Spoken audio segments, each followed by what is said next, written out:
1번입니다. 지금 그림과 같은 연직 사면에서 평면 가상 파괴면에 대한 안전율을 계산을 하라고 했는데 우리가 가상 파괴면에 대한 안전율은 FS는 결국에 안전율이니까 외력분의 저항력 이렇게 표현을 하겠죠. 그런데 지금은 사면에 대한 안전율이니까 외력은 전단 능력이 나오고 저항력에는 전단 강도가 나와야 됩니다. 그래서 이거를 천천히 한번 표현을 해보면 우선 전단 강도는 우리가 시그마 n 탄젠트 파이 플러스 c 이런 식으로 표현이 되겠죠. 그런데 지금 문제에서 주어진 힘들은 지금 수직 불력과 수평 불력으로 이렇게 표현이 되니까 전단 불력이죠. 수직 불력과 전단 불력. 그래서 이거를 이 사면 길이로 나눠야 우리가 응력으로 표현을 할 수가 있습니다. 따라서 우리가 시그마 n을 먼저 계산을 해보면 사면 길이분의 이제 수직 불력이 되겠죠. 그래서 10m 분의 350 kN per m가 되고 이거는 뭐 계산을 하게 되면 35 kN 미터 제곱이 되겠죠. 그리고 타우 n도 L분의 T로 표현이 되니까 마찬가지로 10m 분의 여기가 350 kN per m죠. 그래서 이거를 정리하면 35 kN per m 제곱이 됩니다. 그래서 이 값들을 여기다 대입을 하는 거죠. 그래서 FS는 어떻게 되냐면 타우가 지금 35고 그리고 시그마 n은 35죠. 똑같이. 그리고 내부 마찰각은 45도라 그랬고 그리고 C는 35 kN per m 제곱인데 탄젠트 45도가 1이죠. 그래서 위에는 70 kN per m 제곱이 되고 밑에는 35 kN per m 제곱이 되니까 답은 2입니다. 2번입니다. 지금 비탈면 또는 굴착면의 안정성을 저감시키는 요인으로 옳지 않은 것은 이렇게 물어봤는데 우리가 비탈면에서 안정성이라는 것은 결국에 전단 능력분의 전단 강도로 표현이 되겠죠. 왜냐하면 안전율은 외력분의 저항력이니까 결국에 이 흙에서는 전단 능력과 전단 강도가 각각 외력과 저항력을 표현을 하게 되겠죠. 그래서 이거를 우리가 조금 더 자세하게 표현을 해보면 전단 강도는 뭐 시그마 프라임 탄젠트 파이 플러스 c 이런 식으로 표현이 된다고 했습니다. 그래서 보기 1번부터 한 번씩 보면 비탈면 내에서 지하 수위가 상승하면 안정성이 저감되느냐 지금 이런 보기인데 우리가 지하 수위가 이거는 조금 암기해 두면 좋은데 지하 수위가 하강하면 유효응력은 증가합니다. 그리고 지하 수위가 상승하면 유효응력은 감소합니다. 그래서 지금은 지하 수위가 상승했다 그랬으니까 유효응력이 감소를 하겠죠. 그러면 지금 여기 전단 강도가 감소를 합니다. 근데 전단 강도가 지금 분자항에 있으니까 지금 얘가 낮아지면 당연히 안전율도 낮아지겠죠. 그래서 1번은 안전율이 낮아지니까 맞는 보기고 2번은 지진 발생에 따른 수평하중의 증가라고 했는데 이건 무슨 얘기냐면 우리가 뭐 이렇게 사면이 있겠죠. 사면이 있고 여기에 이제 하중이 있고 뭐 얘의 이제 불력을 n이라고 하고 이거를 t라고 하게 되는데 이 상태에서 우리가 전단 능력을 L분의 T 이런 식으로 표현을 하게 되죠. 그런데 수평 하중의 증가라는 얘기는 이쪽 방향으로 이제 하중이 발생을 하는 겁니다. 지진으로 인해서. 그러면은 이 T가 이 면에 작용하는 T와 동일한 방향으로 힘이 증가를 하겠죠. H의 불력만큼. 여기에 이제 뭐 H의 불력만큼 이렇게 증가를 하기 때문에 전단 능력이 증가를 하게 됩니다. 그래서 분모가 커지기 때문에 FS도 감소를 하겠죠. 그래서 2번도 감소하는 원인으로 맞는 얘기고 3번은 지금 부의 과인간극 수압이 소산됐다고 했으니까 부의 과인간극 수압이 소산된다는 얘기를 잘 이해를 해야 되는데 그러니까 마이너스 수압이 감소를 한다는 얘기는 결국에 무슨 얘기냐면 마이너스 원래 6이었던 게 마이너스 5, 마이너스 4 이런 식으로 된다는 얘기겠죠. 이거 무슨 얘기냐면 결국에 결론적으로 수압이 증가를 한다는 얘기입니다. 그런데 이거를 조금 더 자세하게 표현을 해보면 우리가 시그마 프라임을 여기 전다 능력이 있고 시그마 프라임을 시그마 마이너스 U 탄젠트 파이 플러스 C 이런 식으로 표현을 하겠죠. 그런데 수압이 증가를 하게 되면 여기가 작아지죠. 그래서 분자가 지금 작아지니까 안전율을 감소를 하게 됩니다. 따라서 3번도 안전율이 감소하는 원인으로 맞는 거고, 그리고 4번을 보면 비탈면 내 모관 흡수력이 증가를 한다 그랬는데 이거는 무슨 얘기냐면 지표가 이렇게 있고 그리고 여기에 이제 지하 수위가 있습니다. 이렇게. 그런데 원래는 한 요 정도까지만 이렇게 올라옵니다. 요 정도까지만 이렇게 올라왔는데 모세관 현상이 여기까지 발생을 했는데 모관 흡수력이 증가를 하게 되면 이게 더 올라오겠죠. 그런데 여기서 수압은 모관 상승고 이내에서 수압은 마이너스 과잉간극 수압이 이런 식으로 발생을 한다 그랬습니다. 높이만큼 수압이 마이너스만큼 발생을 한다 그랬는데 여기서 지금 여기를 보면 수압이 빠지죠. 그런데 시그마 마이너스 U를 해야 되는데 얘가 마이너스 값이면, 그러니까 마이너스 U면은 이렇게 수압이 더해지는 꼴이 되겠죠. 그래서 이거는 오히려 유효용력이 증가를 하게 됩니다. 따라서 모관 흡수력이 증가를 하게 되면 유효용력이 증가를 하게 되고, 그래서 이 전단 강도가 커지기 때문에 안전율은 오히려 커지게 됩니다. 따라서 4번은 감소하는 요인으로 옳지 않습니다. 그래서 답은 4번입니다. 3번입니다. 지금 모래치환법으로 현장 밀도 시험을 한 결과 원지반을 파낸 구멍에 부피가 주어졌고요. 그리고 파낸 흙의 중량이 주어졌죠. 이거는 흙 입자와 물의 무게를 모두 합한 중량을 의미합니다. 그래서 여기다 표현을 해보면 지금 V는 2000cm 3승이란 얘기고 지금 W가 주어졌죠. 33N으로. 그리고 함수비가 10%라고 이렇게 주어졌고 여기에, 그리고 간극비를 구하라고 했습니다.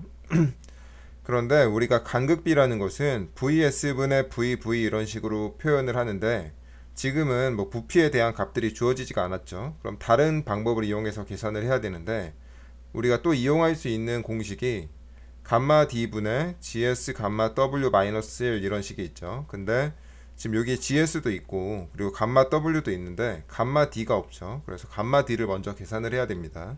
그런데 감마 D는 뭐 우리가 1 플러스 오메가 분의 감마 T 이런 식으로 계산을 할 수 있다고 했습니다. 그래서 감마 T라는 것은 V분의 W죠. 전체 무게, 그리고 1 플러스 오메가가 있어야 되고 이건 오메가고 이거는 W입니다. 좀 비슷하게 생겼는데, 그래서 이거를 각각 대입을 해보면 지금 V가 2000cm 3승이고 W가 33N이죠. 그리고 1 플러스 0.1에 1 이렇게 되니까 이거를 계산을 한번 해보면 15kN per m 3승이 나오게 됩니다.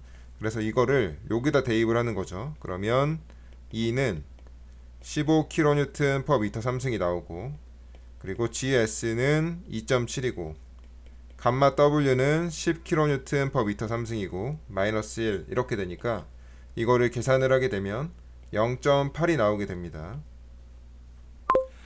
4번입니다. 지금 동상에 대한 설명으로 옳지 않은 것은 이렇게 물어봤는데 우리가 두 가지를 알아야 된다 그랬죠.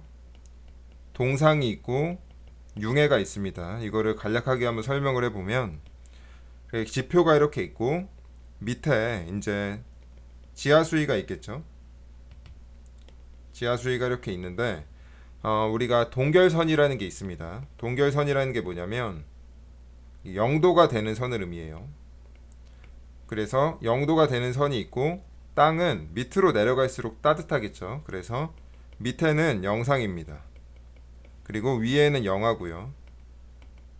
그러면 지금 여기는 지하수위가 영상에 있으니까 0도보다 높으니까 이게 물이 얼지 않겠죠. 그러면 지금 지중에서 뭐 물이 얼지 않느냐? 그건 아닙니다. 왜냐하면은 이제 여기서 모세관 현상이 발생을 하면 물이 이렇게 올라오게 되겠죠. 그래서 여기에 물이 모이면서 얼게 되는데 이걸 보고 우리가 아이스 렌즈라고 합니다. 이 아이스 렌즈가 형성이 되면 문제가 뭐냐면 여기에 이렇게 기초가 있었다면 밑에서 이제 물이 얼겠죠. 그런데 우리가 부피가 물 부피보다 얼음 부피가 더 큽니다. 그래서 여기서 이제 팽창을 하게 되니까 얼음이 여기서 이제 기초에 균열이 발생을 하게 돼요. 이렇게 되면 일단 1차 피해가 발생을 하겠죠. 요걸 보고 동상에 의한 피해라고 합니다. 이렇게 얼면서 발생하는 이러한 균열 이런 것 때문에 이런 걸로 이제 우리가 동상 피해라고 하고 이런 것들을 총칭해서. 그런데 여기서 그치지 않고 이 아이스 렌즈가 이제 봄이 되면 녹겠죠. 이게 녹기 시작하는데 우리가 전단 강도라는 게 시그마 프라임 탄젠트 파이 플러스 C죠. 그러면 이거를 시그마 마이너스 U에 탄젠트 파이 플러스 C 이런 식으로 표현을 할 수가 있는데 여기서 U가 있죠. 그러면 여기서 얼음이 녹기 시작하면 간극 수압이 생성이 됩니다. 그래서 흙의 유효용력이 감소를 하게 되고 전단 강도가 감소를 하니까 전단 파괴가 발생을 하게 돼요. 그래서 녹으면서 발생되는 이러한 이렇게 전단 파괴가 발생하죠. 녹으면서 이러한 현상들을 다 통칭을 해서 우리가 융해라고 합니다. 그래서 동결 현상이라는 것은 이렇게 동상과 융해로 나뉘고 이 두 가지 현상을 좀 파악을 해 두셔야 되고요. 그래서 보기 1번부터 한번 보면 실트질 지반보다 자갈 지반에서 동상이 더 잘 일어난다고 했는데 동상이 발생을 하려면 이렇게 모세관 현상이 발생을 해야 됩니다. 그런데 모세관 현상이라는 것은 입자의 직경이 작을수록 더 모관 현상이 잘 발생을 하죠. 그런데 실트질보다 자갈이 더 잘 발생한다고 했는데 실트질의 입자의 직경이 더 작죠. 그래서 실트질의 모관이 더 크기 때문에 자갈 지반보다 실트질 지반에서 동상이 더 잘 일어납니다. 그래서 1번은 반대로 됐으니까 1번이 틀렸고요. 그리고 2번은 아이스 렌즈를 형성하기 위한 물의 공급이 충분할수록 동상이 잘 일어난다고 했는데 당연히 맞는 얘기죠. 이게 많이 발생을 할수록 균열이 잘 발생을 하겠죠. 그리고 3번은 0도 이하 온도의 지속시간이 길수록 동상이 잘 일어난다. 이것도 당연한 얘기고 동상은 주로 지표 부근에서 잘 일어난다. 왜냐하면 밑으로 내려갈수록 온도가 높아지기 때문에 당연히 지표 부근에서 잘 일어나겠죠. 그래서 4번도 맞고 답은 1번입니다. 5번입니다. 지금 집안 재료의 강성의 특성으로 옳지 않은 것은 이렇게 물어봤는데 우리가 일단 강성이 뭐냐 이렇게 살펴보면 이거는 변형을 발생시키는데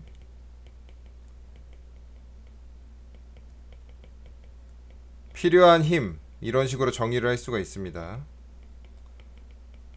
그래서 이런 거를 개념을 일단 염두에 두고 문제를 보기 1번부터 한번 보면 모든 집안 재료의 강성은 응력 경로에 무관하다고 했는데 요거는 우리가 이런 식으로 이해를 할 수가 있죠. 이쪽을 로그 시그마 프라임으로 놓고 이쪽을 간극비로 놓으면 처음에는 기울기가 완만하고 나중에는 급해지죠. 그래서 여기 기울기를 팽창 지수라고 하고 여기를 압축 지수라고 하는데 지금 여기서 벌써 기울기가 다르니까 과안밀 점토냐 정규 안밀 점토냐에 따라서 변형에 필요한 힘이 다른 거죠. 그래서 집안 재료의 강성은 응력 경로에 무관하지 않고 과거에 어떤 응력을 받아왔는지에 따라서 이렇게 강성이 다르게 됩니다. 그래서 1번이 틀렸고 답은 1번이겠죠. 그리고 2번을 보면 사질토에서 구속 응력의 증가는 집안 강성을 증가시킨다라고 했는데 이거는 어떤 식으로 이해를 해야 되냐면 우리가 이렇게 모어 콜럼브 파괴 포락선을 그릴 수가 있죠. 그리고 이쪽 전단 강도가 있는데 구속 응력이 이만큼 구속 시그마 3가 여기일 때는 이만큼을 줘야 파괴가 발생이 되죠. 그렇지만 구속 압력이 만약에 여기 있다 그러면은 이렇게 그려지니까 요만큼의 이제 응력을 줘야지 파괴가 발생을 하게 됩니다. 그래서 파괴 발생하게 되는 응력이 달라져요. 이거는 강성의 변화를 의미하니까 구속 응력의 증가는 구속 응력이 여기서 여기로 증가를 하게 되면 더 큰 힘을 필요로 하게 되죠. 그래서 2번도 맞는 얘기고 3번은 정규 안밀토의 강성은 변형률 증가와 함께 감소한다 그랬는데 요거는 좀 과했습니다. 문제가. 그래서 요거는 기억을 안 하셔도 되고 그냥 시간 날 때마다 한 번씩 읽어보세요. 다시 출제될 리는 없습니다. 이 보기가. 이거는 그냥 보기를 하나 더 만들려고 갖다 넣으신 것 같은데 너무 과한 걸 갖다 넣으셨어요. 출제하신 분이. 그래서 요거는 맞는 얘기고 굳이 안 기억해도 됩니다. 뭐 이것 때문에 답이 갈리고 그런 문제는 안 나올 거라서.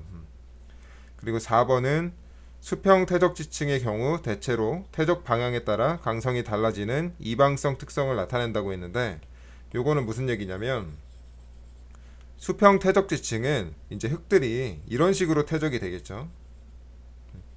마치 뭐 파이 같이 이런 식으로 겹겹이 쌓여 있는 이런 구조가 되는데, 당연히 이 구조를 파괴를 시킨다고 하면 이쪽 이렇게 발생을 시키면 잘 발생이 안 되겠지만, 이런 식으로 파괴가 발생된다면 더 잘 발생하게 되겠죠. 그래서 방향에 따라서 강도가 다르게 나옵니다. 강도가 강성이랑 비슷한 얘기니까. 그래서 4번도 맞는 얘기입니다. 6번입니다. 지금 그림과 같은 집안의 지표면에 100kN/m 제곱의 상재하중이 가해졌고, 그리고 이때 1차 안밀 치마량이 20cm라고 주어졌습니다. 그런데 1차 안밀 완료 후에 간극비가 얼마냐고 이렇게 물어봤는데, 초기 간극비가 주어졌죠. 그리고 전체 치마량이 주어졌으니까 이걸 어떻게 풀어야 되냐면, 우리가 전체 치마량은 간극비를 이용을 해서 1 플러스 2제곱분의 델타 EH 이런 식으로 표현을 할 수가 있죠. 그런데 지금 뭐가 주어졌냐면 델타 H가 주어졌죠. 그래서 이게 20cm라 그랬고, 초기 간극비가 1이라 그랬어요. 그래서 1 플러스 1분의 델타 E가 있고, 그리고 여기에 H가 4m겠죠. 그래서 그 델타 E를 계산을 하게 되면 0.1이 나오게 됩니다. 그러니까 처음에는 이 제로가 1이었는데 간극비의 변형률이 0.1이라 그랬으니까 2는 이 제로에서 델타 2를 빼서 계산을 할 수가 있겠죠. 그래서 1-0.1은 0.9가 나오게 됩니다. 그리고 간혹 가다가 이 델타 2를 더해야 되냐 빼야 되냐 이제 이거를 가끔 물어보는 학생들이 있는데, 당연히 하중이 가해지면 흙의 최적이 감소를 하게 되니까 간극비도 감소를 하게 되겠죠. 그러니까 나중 간극비가 처음 간극비보다 더 작아져야 되니까 빼는 게 맞습니다. 그래서 답은 0.9가 됩니다. 7번입니다. 지금 그림과 같이 10cm, 10cm 정사각형 단면이 있고, 지금 세 종류의 흙을 충진을 했죠. CDE를 지금 충진을 했고, 델타 H를 30cm를 유지를 하면서 물을 침투를 시켰는데, HC-HD를 계산을 하려고 했습니다. 이 문제는 어떻게 풀어야 되냐면, 이 D에 흐르는 물의 유량이 있겠죠. D의 유량과 결국에 여기서 이쪽으로 물이 흐르게 되기 때문에 D에 흐른 물의 양과 CDE의 전체 유량이 동일하겠죠. 어떻게 표현을 해야 되냐면, 우리가 Q는 KIA가 유량으로 이제 공식을 암기를 하고 다니는데, 그러니까 D의 유량과 이게 Q의 전체 유량이 동일합니다. 그래서 이걸 이용해서 계산을 해야 되니까 QD는 어떻게 표현이 되냐면 KD, ID, A일 테고, Q 전체는 등가 투수 계수가 있겠죠. 그리고 I 전체에 대한 동수경사가 있고 A가 있는데, 단면적은 똑같으니까 날려버리고 여기서 KD는 지금 주어졌죠. 여기 2 곱하기 10의 마이너스 3승 cm per sec고, 동수경사는 물이 흐른 길이분의 전수도 차니까 물이 흐른 길이가 20cm고 여기가, 그리고 전수도는 HC에서 HD로 감소를 하게 되죠. 그리고 여기에 등가 투수 계수는 우리가 여러 층을 관통하는 흐름이니까 이런 식으로 표현을 할 수 있겠죠. KC분의 HC 플러스 KD분의 HD 플러스 KE분의 HE 분의 여기에 H가 들어가겠죠. 전체 길이. 그리고 여기에 동수경사는 총 물이 흐른 길이가 60, 여기가 지금 몇이죠? 15 더하기 20 더하기 30이니까 65cm고, 여기서 여기까지 흐를 때 전수도 손실은 요거랑 같다고 했습니다. 그래서 여기 30cm가 들어가야 되는 거고, 그래서 여기 지금 투수 개수를 다 대입을 하고 HC는 15, HD는 20, HE는 30이고 H는 65를 대입을 해서 정리를 하게 되면, 우선 여기 있는 항은 이게 10 곱하기 2 곱하기 10의 마이너스 3승이니까 20cm로 나누게 되면 여기가 1 곱하기 10의 마이너스 4승 per sec가 나오게 되고, HC-HD가 살아있겠죠. 그리고 여기는 계산을 한번 해보세요. 굉장히 좀 복잡하긴 한데 직접 계산을 해보면 1 곱하기 10의 마이너스 3승 센티미터 퍼 세크가 나오게 됩니다. 그래서 우리가 계산을 해야 되는 것은 요거니까 이걸로 나누면 되겠죠. 그래서 여기다 써보죠. 그러면 HC-HD는 1 곱하기 10의 마이너스 4승 퍼 세크고 여기는 1 곱하기 10의 마이너스 3승 센티미터 퍼 세크니까 이거는 10cm가 나오게 됩니다. 8번입니다. 지금 그림과 같이 점착력이 주어졌고 수분 단위 중량이 있고 포화 단위 중량이 있고 집안의 근입 깊이가 1m라 그랬고 직경이 2m인 원형입니다. 굉장히 중요하고 원형. 그리고 지하 수위가 지표면 아래 1m에 위치하고 있어요. 그래서 그림에 잘 표현이 돼 있고 기초의 극한 지지력을 계산을 하라고 했는데 지금 지지력 계수가 다 주어졌죠. 그래서 계산을 한번 해보면 원래 우리가 테르자 극한 지지력 공식이라고 하면 CNC QNQ 2분의 1 감마 B N 감마인데 이거는 줄기초 형상에 대해서죠. 그래서 뭐 원형 기초다, 정사각형 기초다 그러면은 알파 베타를 도입을 한다고 했습니다. 그래서 뭐 하중의 형태에 따라서 알파 CNC 플러스 QNQ 플러스 베타 감마 B N 감마를 쓴다 그랬고 정사각형이면 알파가 1.3 베타는 0.8이고 0.4죠. 그리고 원형이면 알파가 1.3 베타는 0.3이라고 했는데 이걸 암기를 하라 그랬죠. 그런데 지금 문제에서는 너무 친절하게 주어졌습니다. 그래서 요거를 그대로 갖다가 쓰면 되고 그래서 우리가 QU는 1.3 CNC 플러스 QNQ 플러스 0.3 감마 비행 감마죠. 순서대로 쓰면 그래서 이거를 그대로 갖다 쓰면 되는데 여기서 Q항이라는 것은 기초 상부의 흙의 무게를 고려를 한다 그랬습니다. 그런데 지금은 침수가 안 됐죠. 상부가. 그래서 이 Q항에는 감마 T를 갖다가 쓰면 되는 거고 그리고 이 베타항에 여기 베타항의 감마는 기초 하부의 흙의 상황을 고려를 해야 된다 그랬는데 침수가 돼 있으니까 이쪽은 가마 프라임을 고려를 해야 되겠죠. 그래서 이러한 사항들을 이제 염두에 두고 식을 다 대입을 해보면 1.3에다가 점착력은 50kN per m 제곱이라 그랬고 NC는 10.8이죠. 그리고 Q는 감마 T를 고려를 해서 근입 깊이가 DF가 지금 1m죠. 그래서 원래 Q에다가 감마 DF를 써야 되니까 감마 T DF를 써야 되는 거고 감마 T가 지금 얼마라 그랬냐면 18이라 그랬죠. 18kN per m 3승이고 근입 깊이가 지금 1m고 NQ는 3.3 그리고 감마항은 0.3에다가 감마에다가 감마 프라임을 대입을 해야 되니까 포화 단위 중량 20에서 감마 W 10을 빼서 10kN per m 3승을 쓰고 B는 지금 2m라 그랬고 N 감마는 지금 1.7이죠. 그래서 이거를 정리를 하게 되면 771.6kN per m 제곱이 나오게 됩니다.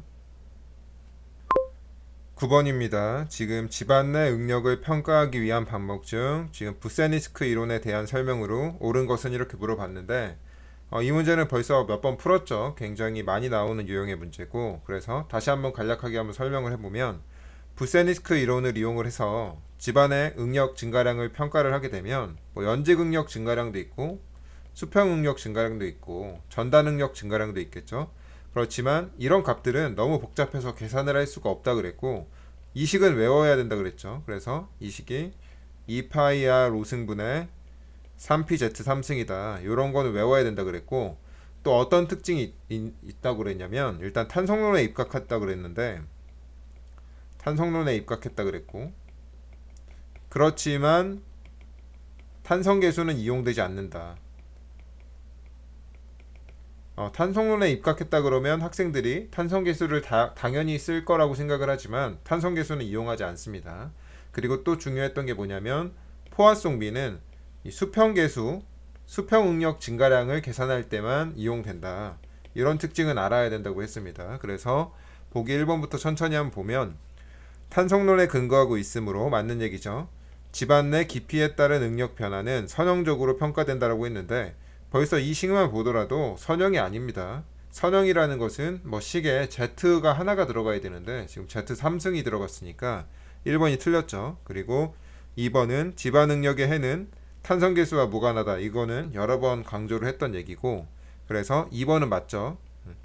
그리고 3번은 탄성론에 근거하고 있으므로 맞는 얘기고, 비균질 비등방성 집안 조건에서 응력을 산정하는 엄밀해라고 했는데, 탄성론에 입각했다는 얘기는 균질 등방한 이제 집안에 대한 해석을 의미합니다. 그래서 3번은 여러 번 읽으면서 익혀두시기 바랍니다.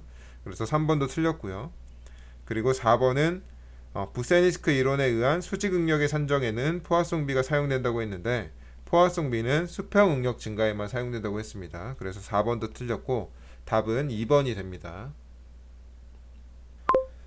10번입니다. 지금 두께가 2cm인 점토 시료에 대해서 안밀 시험을 했는데 양면 배수라 그랬죠. 그럼 이 얘기는 무슨 얘기냐면 HDR이 1cm란 얘기죠. 그리고 평균 안밀도가 50%의 안밀이 진행되는 동안 10분이 걸렸다고 했습니다.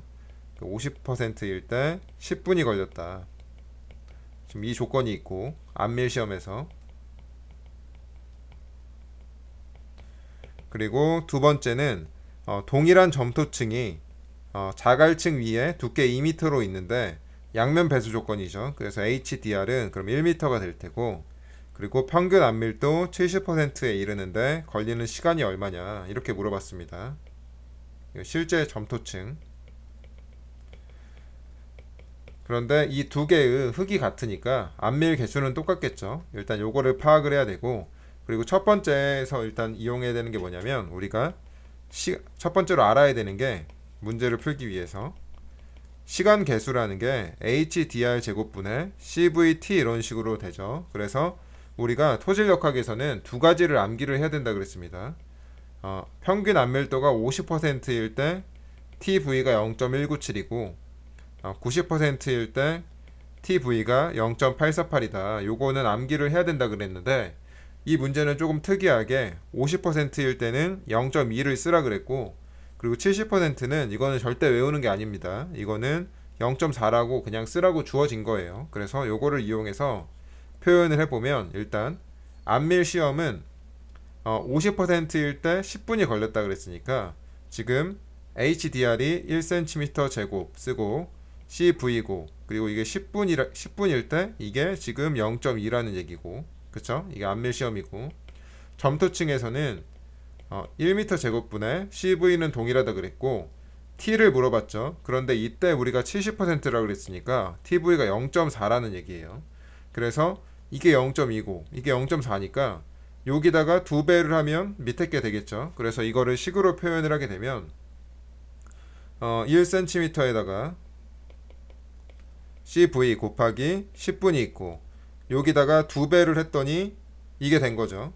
이게 0.2니까. 그래서 요거랑 같다고 해서 풀게 되면 T가 20만 분이 나오게 됩니다. 이거는 한번 계산을 해보시고, 그럼 답은 3번입니다. 11번입니다. 지금 얕은 기초 하부 지반의 전단 파괴 양상에 대한 설명으로 옳지 않은 것은 이렇게 물어봤는데, 보기 1번부터 천천히 한번 보면, 지반이 전단 파괴가 일어날 때까지 저항할 수 있는 저항력을 극한 지지력이라고 했습니다. 이거는 제가 어떻게 설명을 했냐면, 기초가 있을 때 밖에 외력이 이렇게 가해지겠죠. 그러면 여기서 이렇게 저항력이 발생을 한다 그랬고, 저항력은 소문자 Q로 표현을 하게 되는데, 이 외력이 증가를 하게 되면 당연히 저항력도 증가를 하게 되겠죠. 그러면 이게 계속 따라서 증가를 하게 되느냐, 그러니까 이 저항력이 계속 증가를 하진 않겠죠. 이 흙의 어떤 저항치가 맥시멈이 있으니까 그걸 보고 우리가 그 맥스 값을 QU라고 표현을 하고 극한 지지력이라고 했습니다. 그래서 보기 1번은 맞는 표현이고, 그리고 2번은 기초 지반의 전단 파괴는 전반 전단 파괴, 국부 전단 파괴, 관입 전단 파괴로 나뉜다고 했는데, 간략하게 그려보면 전반 전단 파괴라는 것은 이렇게 지표가 이렇게 있으면 파괴면이 이렇게 밑에서 발생을 한 다음에 이게 지표까지 이렇게 전달이 되는 것을 의미한다고 했습니다. 이걸 보고 전반 전단 파괴라 그랬고, 그리고 국부 전단 파괴라는 것은 기초가 이렇게 있으면 지표가 있고 밑에서 발생한 이 파괴가 한 요 정도까지 정확하게는 아닌데 대충 뭐 요 정도까지 이렇게 이어지는 것을 우리가 국부 전단 파기라고 했고, 그리고 관입 전단 파기라는 것은 지표가 이렇게 있으면 밑에서만 이렇게 발생을 하는 것을 의미합니다.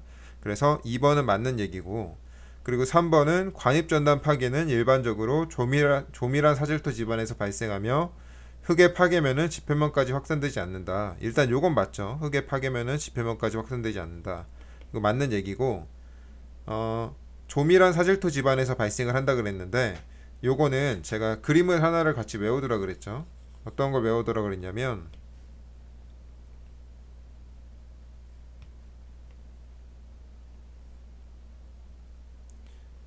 이렇게 있는데, 여기서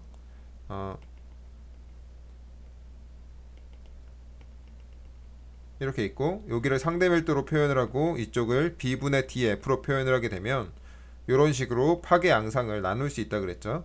그래서 이쪽이 관입 전단 파괴고, 이쪽이 국부 전단 파괴고, 이쪽이 전반 전단 파괴인데, 조밀한 사질토라는 얘기는 상대 밀도가 크다는 얘기고, 상대 밀도가 크면 일반적으로 전반 전단 파괴가 발생을 합니다. 그래서 3번이 틀렸습니다. 그리고 4번은 테르작 얕은 기초 지지력 공식은 기초 집안의 전반 전단 파괴를 가정을 한다 그랬죠. 이거를 가정을 한다 그랬고, 우리가 만약에 전반 전단 파괴가 아닌 국부 전단 파괴를 고려를 하고 싶다.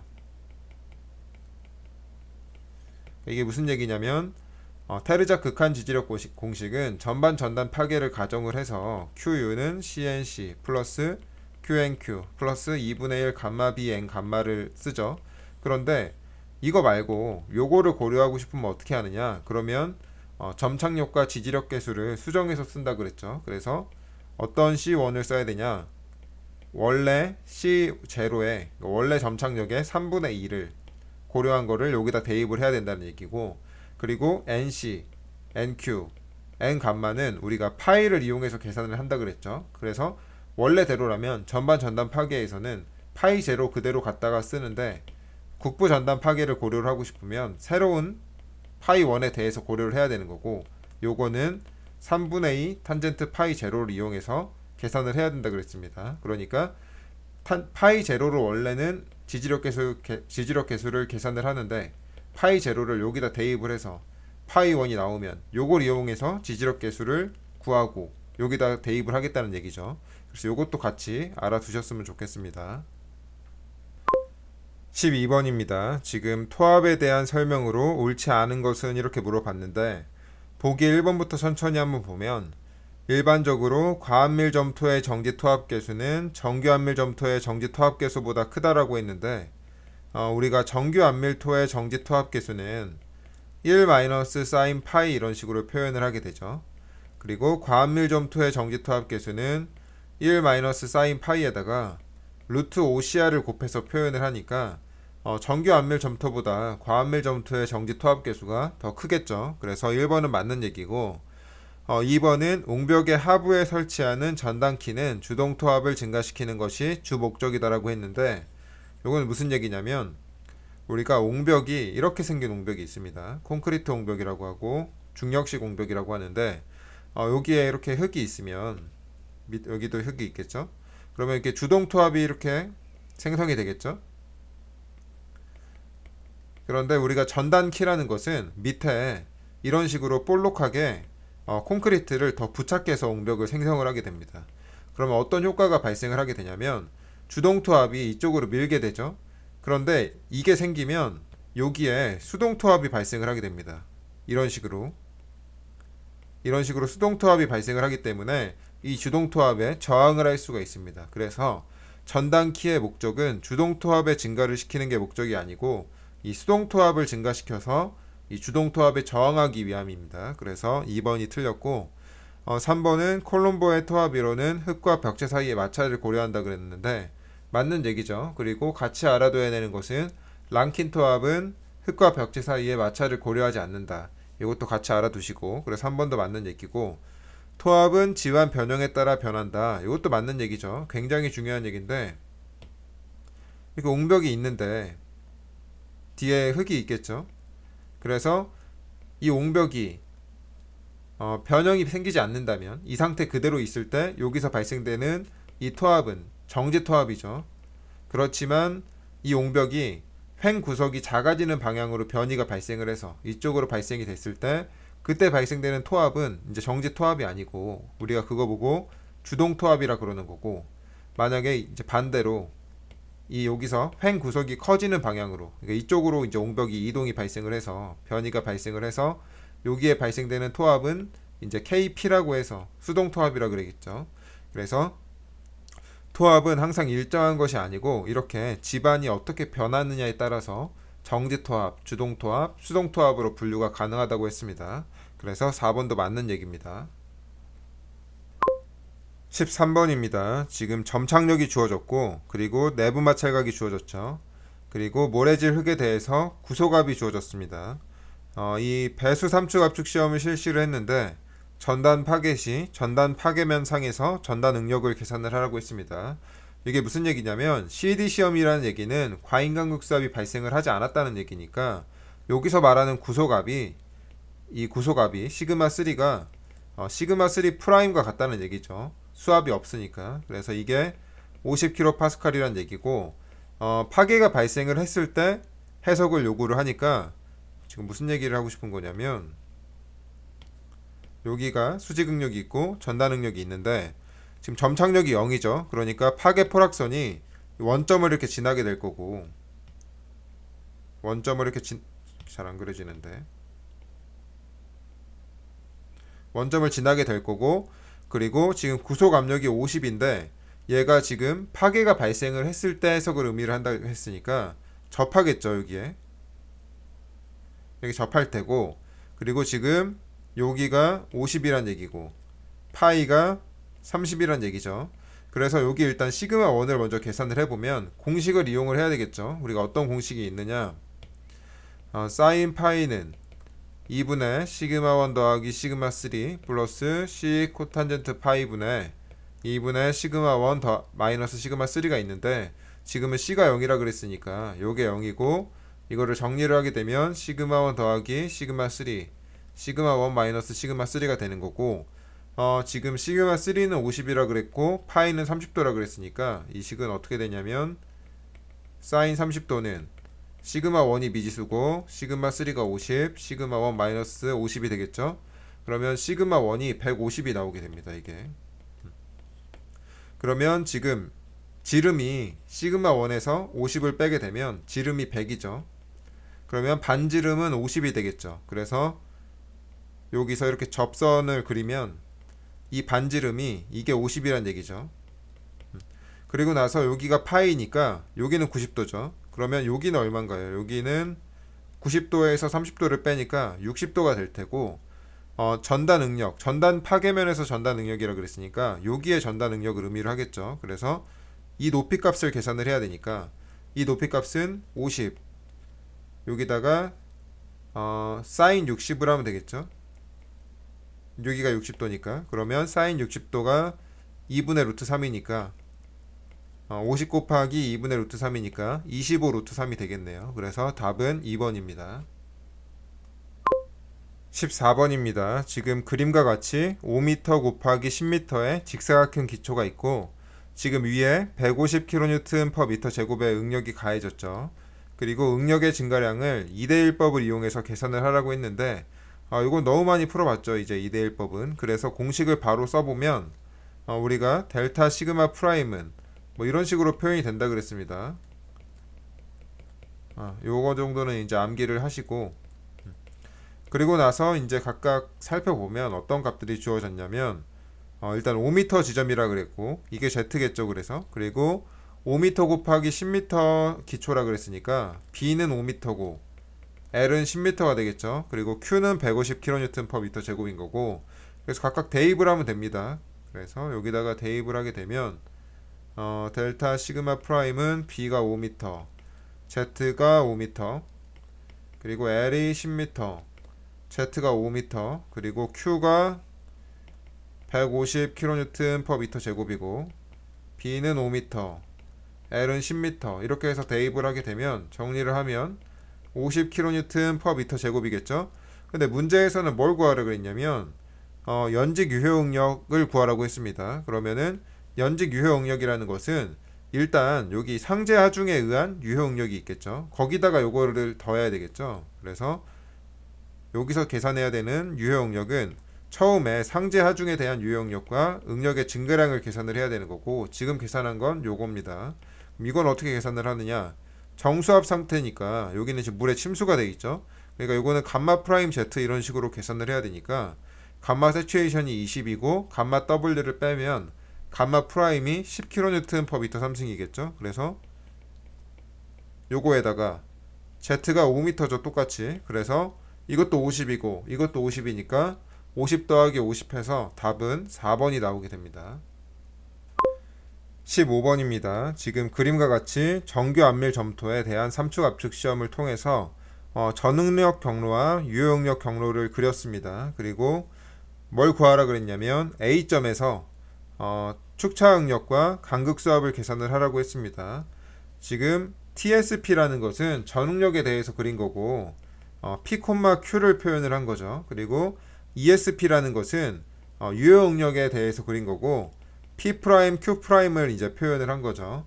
그래서 지금 먼저 축차 응력부터 구해보면 우선 우리가 P라는 것은 2분의 시그마1 더하기 시그마3 이런 거고 Q는 2분의 시그마1 마이너스 시그마3겠죠. 그런데 축차 응력이라는 것은 델타 시그마 D는 시그마1 마이너스 시그마3를 의미를 하게 되죠. 그래서 Q가 요거를 표현을 하게 되면 2분의 델타 시그마 D로 표현을 할 수가 있습니다. 그런데 TSP에서 지금 A점에 Q가 40이죠. 그러니까 이게 40이란 얘기니까 여기서 델타 시그마 D를 계산을 할 수가 있죠. 델타 시그마 D는 80kPa이 나오게 되겠네요. 그래서 답은 일단 1번 아니면 2번이고, 그 다음에 또 주목을 해야 되는 게 뭐냐면 P가 2분의 시그마1 더하기 시그마3죠.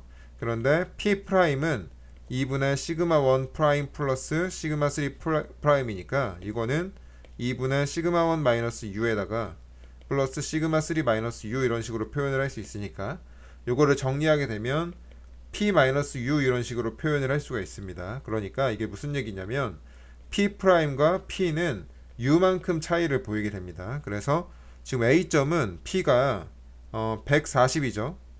여기는 140이고 P가 이거 P가 140이고 여기는 P'이 80이죠. 그러니까 이 P와 P'의 차이 이만큼이 델타 U를 의미하게 됩니다. 그래서 지금 문제에서는 60이겠죠. 그래서 답이 1번입니다. 지금 이 문제는 굉장히 중요한 문제입니다. 그래서 일단 가장 중요한 건 뭐냐면 여기서 P와 P'의 관계가 U라는 사실을 그냥 암기를 하고 계세요. 이런 해석을 매번 할 수가 없으니까 이거를 꼭 외우시고, 그리고 이것도 같이 그냥 외우다시피 하세요. 왜냐면은 이 문제가 나오면은 빠른 시간 안에 풀기 위해서는 이런 해석들을 일일이 할 수가 없습니다. 그러니까 그림 그대로 외우시는 것을 추천드립니다. 16번입니다. 지금 흙의 전단고동 특성에 대한 설명으로 옳지 않은 것은 이렇게 물어봤는데 보기 1번이랑 4번을 좀 같이 보겠습니다. 그래서 1번을 보면 일반적으로 느슨한 사질토는 배수 삼축 압축 시험 중 최적이 지속적으로 감소한다 그랬는데 우리가 CD 시험에서는 이런 그래프를 좀 익혀두라 그랬죠. 외워두면 좋고, 이렇게 해가지고 축방향 변형률이 있고 최적이 느슨한 모래나 정규 안밀 점토는 이렇게 감소를 한다 그랬고, 그리고 조밀한 모래나 과안밀 점토는 처음에는 감소하다가 증가를 한다 그랬죠. 그래서 이런 걸 보고 딜리턴시 현상이라 그랬고, 그래서 이게 밑에 게 느슨한 모래 그리고 정규 안밀 점토 요거를 기억해야 되고, 위에는 조밀한 모래 그리고 OC 이거를 일단 기억을 해야 됩니다. 그래서 1번은 지금 느슨한 사질토의 경우에는 요거죠. 그래서 지속적으로 감소한다 그랬으니까 1번은 맞는 얘기고, 그리고 4번을 보면 상대 밀도만 서로 다른 두 사질토 시편에 대해 동일한 구속압 조건에서 CD 시험을 수행할 경우에 전단 변형이 파괴 이후까지 충분히 커진다면 두 시편의 간극비는 거의 같은 값으로 수렴을 한다 그랬는데, 축방향 변형률을 전단 변형에 대해서 표현을 해도 동일한 그래프가 표현이 됩니다. 그리고 나서 우리가 부피의 변화라는 것은 결국에 간극비의 변화랑 우리가 똑같이 여길 수 있겠죠. 해석을 할 수가 있겠죠. 그래서 이 축을 2에 대해서 그려도 느슨한 모래와 정교한밀 점토, 그리고 조밀한 모래와 과한밀 점토에 대해서 이런 그래프 개형이 나오게 됩니다. 그런데 여기서 이제 주의할 점은 뭐냐면, 지금 느슨한 모래가 여기서부터 시작을 하죠. 그래서 간극비가 감소를 한다는 얘기고, 처음 상태에서, 그러니까 여기가 처음 상태라는 얘기죠.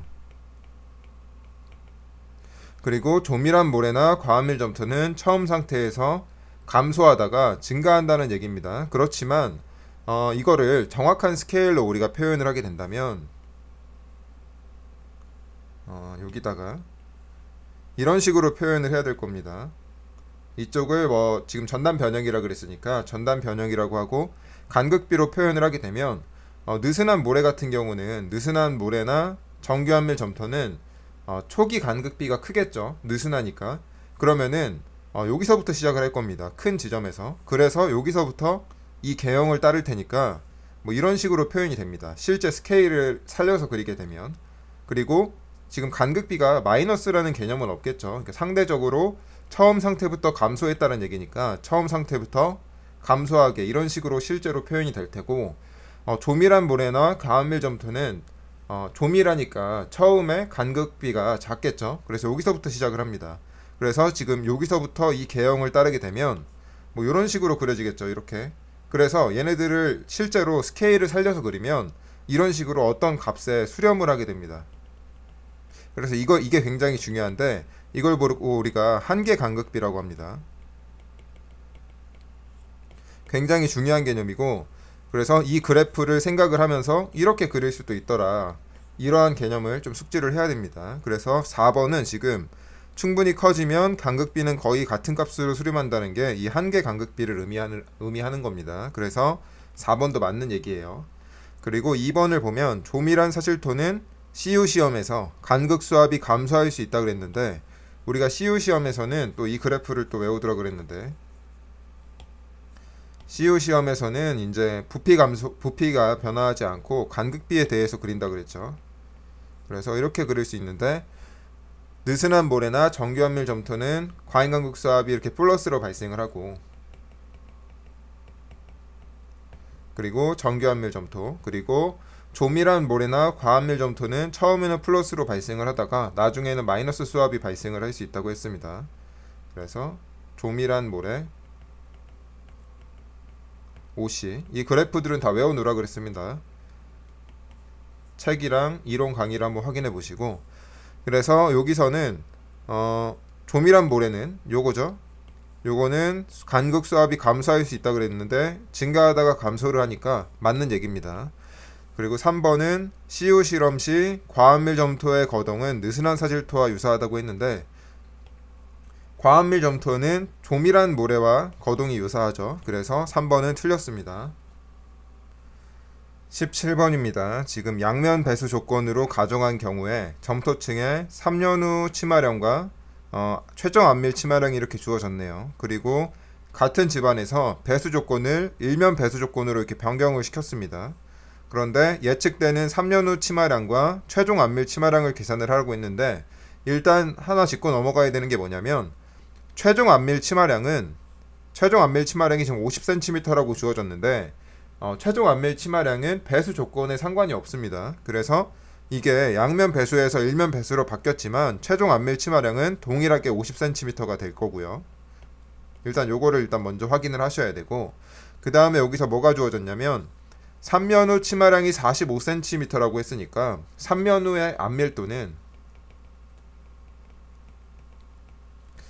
최종 안밀 치마량이 50cm고 3년 후에 발생한 안밀 치마량이 45cm니까 0.9니까 90%가 되겠죠. 그럼 3년 후에 시간 계수는,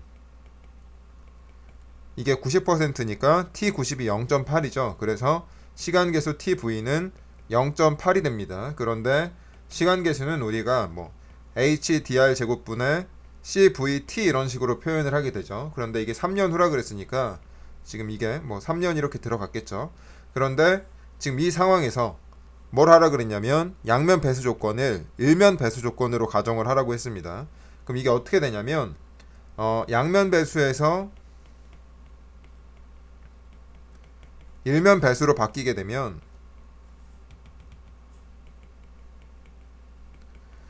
배수 거리가 2배가 되죠. 그래서 이 HDR이 2배가 되니까 이게 EHDR 제곱 CV에다가 3년 이렇게 되겠죠. 3년 후에. 그러면 TV가 0.8에 4분의 1이 됩니다. 밑에 4가 생기니까. 그러면 이게 0.8이었으니까 0.2가 되겠죠. 시간 개수가 만약에 배수 조건이 바뀐다면. 근데 0.2라는 것은 TV가 0.2일 때 50%죠. 그래서 이때는 안밀도가 50%가 됩니다.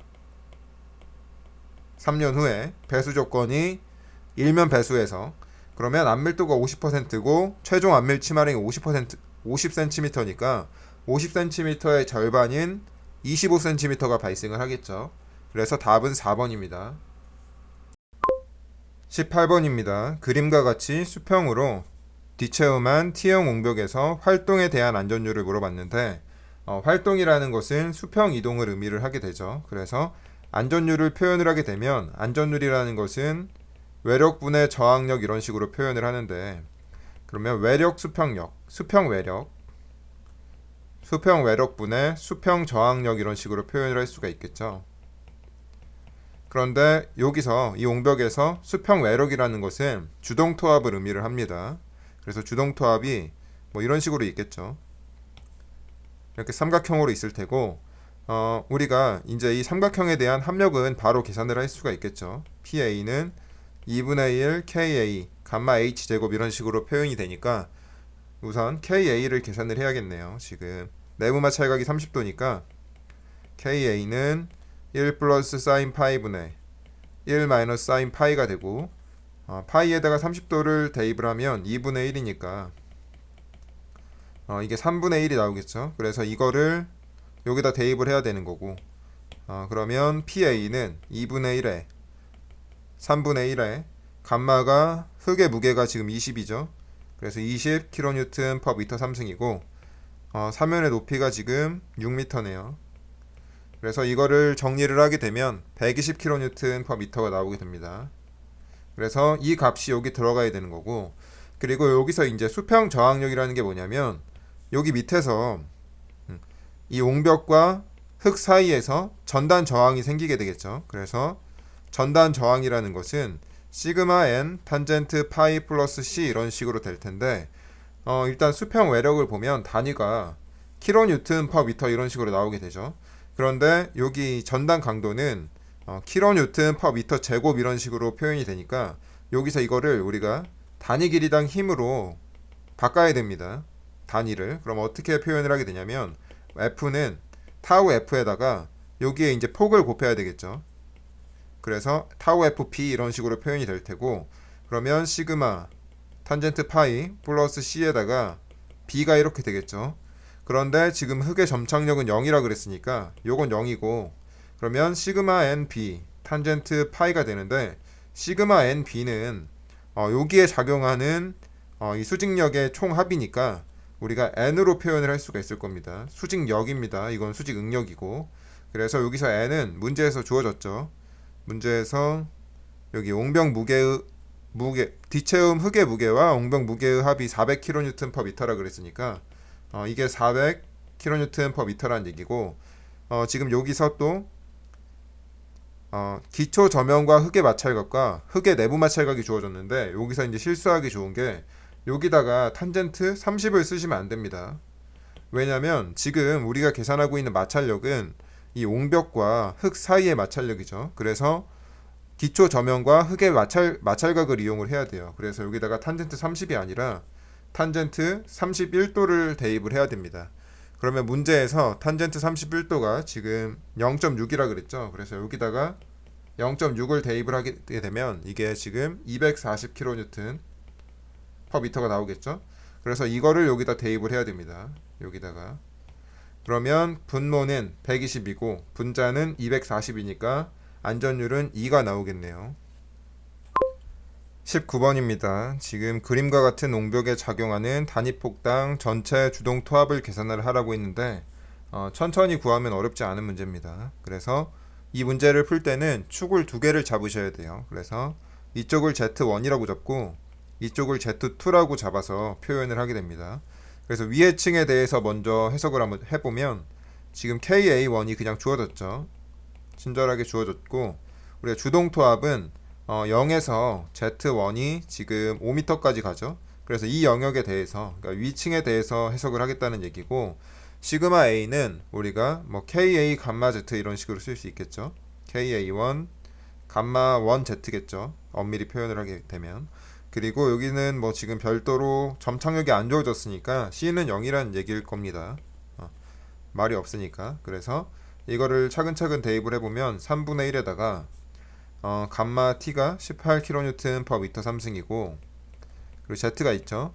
그래서 이거를 그냥 그대로 그립니다. 지금 여기다 그려보죠.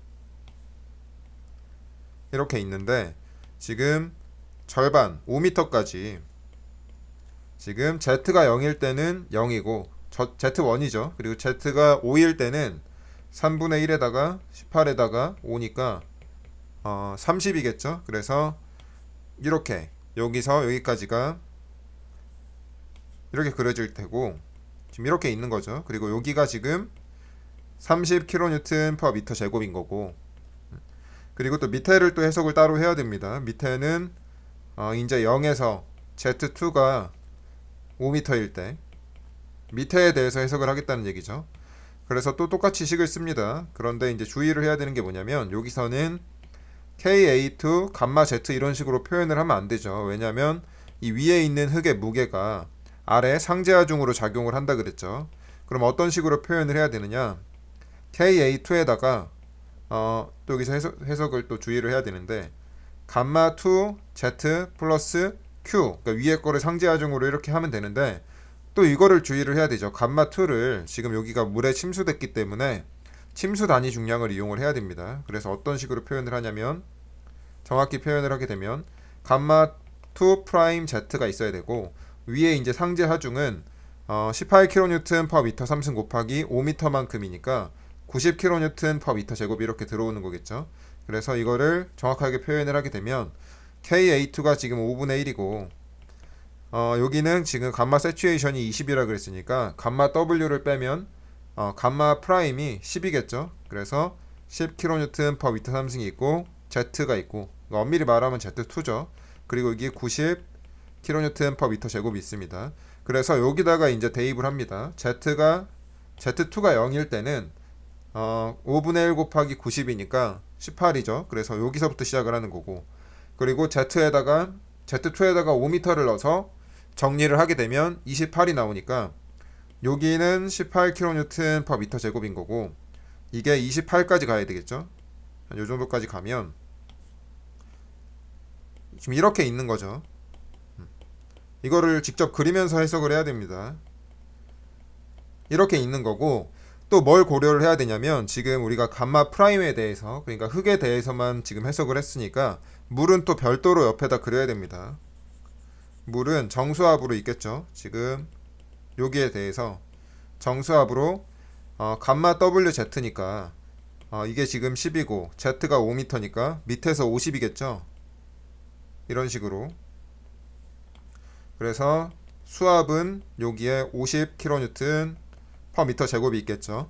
그래서 여기서는 주동토합의 총 합력을 구하라 그랬으니까 이 수압도 고려를 해야 되는 겁니다. 그래서 전체 면적을 구하면 우선 위에는 삼각형이죠. 그래서 2분의 1 곱하기 30kN per m 제곱 곱하기 5m 이게 있고 그리고 여기는 사다리꼴이니까 2분의 1 2분의 그리고 2분의 윗변이 지금 18이고 아랫변이 28 그리고 높이가 5죠. 그리고 또 여기를 또 고려를 해야 되겠죠. 수압은 2분의 1 곱하기 50kN per m 제곱 곱하기 5m 그래서 이거를 정리를 해보면 315kN per m가 나오게 됩니다. 그래서 이 과정을 그냥 천천히 하면은 충분히 풀 수 있는 문제고 이 문제는 그렇지만 1분 안에는 풀 수 없겠죠. 그러니까 다른 문제에서 시간을 좀 벌어서 여기서 쓸 수 있도록 다른 문제들을 조금 더 숙지를 하는 게 중요합니다. 20번입니다. 지금 흙의 다짐 특성에 대한 설명으로 옳지 않은 것은 이렇게 물어봤는데 천천히 한번 보면 1번은 흙이 완벽하게 다져졌을 때 이론적으로 완전 포화 상태가 되어 다짐 함수비에 따른 건조 단위 중량이 0 공기 간극 곡선상에 나타난다고 했는데, 이거는 우리가 그래프를 좀 그려보면 다짐 곡선이 이쪽을 함수비로 그리고 이쪽을 건조 단위 중량으로 그리게 되면 다짐 곡선은 이런 식으로 표현이 되죠. 이런 형태로. 그렇지만 이론적으로 완전 포화 상태에 이를 때 다짐 곡선은 이렇게 오른쪽 위에 그려진다고 했습니다. 그래서 이거 보고 0 공기 간극 곡선이라고 했는데, 0 공기 간극 곡선의 특징은 이 다짐 곡선의 반드시 오른쪽 위에 있고 절대로 만날 수 없다 그랬습니다. 이 두 개가. 그리고 0 공기 간극 곡선은 포화도가 100%인 이론적인 곡선이라고 했습니다. 이거는 현실적으로 불가능하지만 이때가 이제 다짐이 최대가 되는 그런 곡선이다, 이렇게 해석을 했고, 1번은 그래서 맞는 얘기죠. 그리고 2번은 동일한 다짐 에너지 조건일 때 건조 측에서는 다짐 함수비가 증가할수록 투수 개수가 증가한다고 했는데, 우리가 또 이런 그래프를 또 외우라 그랬죠. 이쪽을 함수비라고 놓고 이쪽을 투수 개수라고 놓으면 그래프가 이런 식으로 된다고 했습니다. 이렇게. 그래서 최적 함수비가 이쪽에 있다 그랬죠. 그래서 최적 함수비보다 작을 때, 지금 건조 측이라 그랬으니까 건조 측은 최적 함수비보다 작을 때를 의미한다고 했습니다. 이때는 다짐 함수비가 증가할수록 투수 개수가 증가한다고 했는데 지금 감소하죠. 그래서 틀렸고, 최적 함수비에서 최대 투수 개수를 나타낸다고 했는데 말도 안 되는 얘기죠. 최적 함수비에서 최대 투수 개수는 말도 안 되고, 최소 투수 개수는 여긴데 최적 함수비보다 조금 더 수변일 때 최소 투수 개수를 갖는다고 했습니다. 그래서 2번은 말도 안 되는 얘기고, 3번은 최적 함수비를 중심으로 다짐 함수비가 작은 쪽을 건조 측, 큰 쪽을 수변 측이라고 한다 그랬는데, 우리가 이렇게 최적 함수비가 있으면 이쪽은 건조 측이고 이쪽은 수변 측이라 그랬죠. 그리고 건조 측에서는 면모 구조, 수변 측에서는 이상 구조를 보인다 그랬는데, 우리가 이것도 몇 번 설명을 했는데 건조 측에서는 이중층수가 얇다 그랬습니다. 이중층수가 얇다. 이게 무슨 말이냐면 반력이 작다는 얘기죠. 그러면 반력이 작으니까 인력이 반력보다 크겠죠.